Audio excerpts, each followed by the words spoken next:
Veena Malik, your revelations have come in your capacity as the former girlfriend of Mohammad Asif, one of the tainted cricketers who's now been pulled out of practice.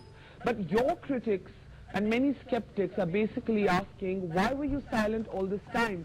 Obviously, if Asif is indeed guilty and implicated as you say he is, you've known about this for quite a long time, for many months, so why were you quiet all this time? First of all, I would like to clear one thing, that this is not the first time that I'm talking about it. I have spoken about it 4 months back on a Pakistani TV channel, where I have addressed the PCB to take an action against the whole thing, because I can smell something. So I guess I talked about it already. Yes, you may have talked about it in general terms, but you were never quite this specific. You did not name bookies, you did not talk about matches being thrown away. So in a sense, if you've known this all this while, then you were part of the scandal as well.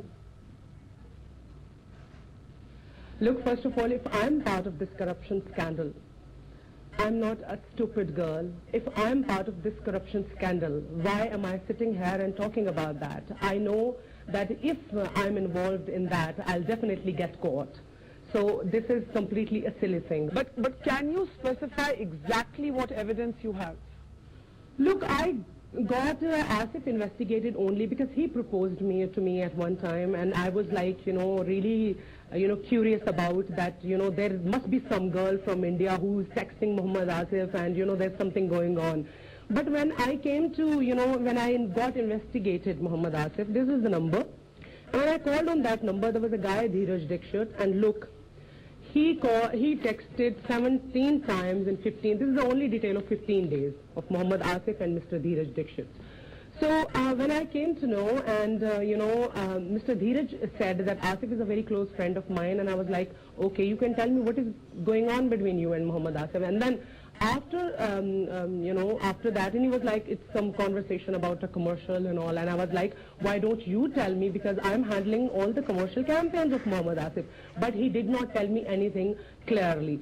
Then after that, Asif left for Thailand, and when he came back from Thailand, I was furious because he did not tell me anything, that where he's going and from where he's coming back. So when he came back, he told me the whole thing himself, that he went to see Mr. Dheeraj in Thailand, and they had a deal of this match fixing and all, where we had a fight, and then I was like really annoyed. Then Mohammad Asif promised me that he will not get into it, and then after that he started hiding things from me, and then I was like that he will not get into it. That's why I decided not to talk about it so clearly. But when for the first time, 4 months back, when I was on TV, I had mentioned this thing in one of my interviews. Right, but Dheeraj Dixit, the Indian photographer whom you claim has a connection, has gone on record to say that in fact you were the one who called him. You were the one who asked him if he knew a big Indian businessman who would be interested in this deal that involved match fixing. And not just that, that you, Veena Malik, managed, and this is Dheeraj is a quote, that you managed not just Asif but 7 Pakistani cricket players.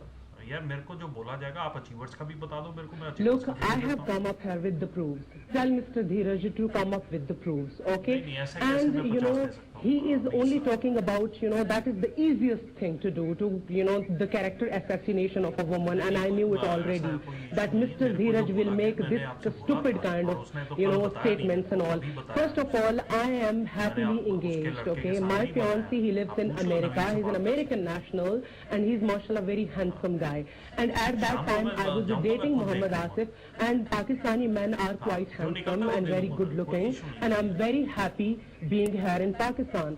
And why would I call Mr. Dheeraj only, in India, why would I call Mr. Dheeraj?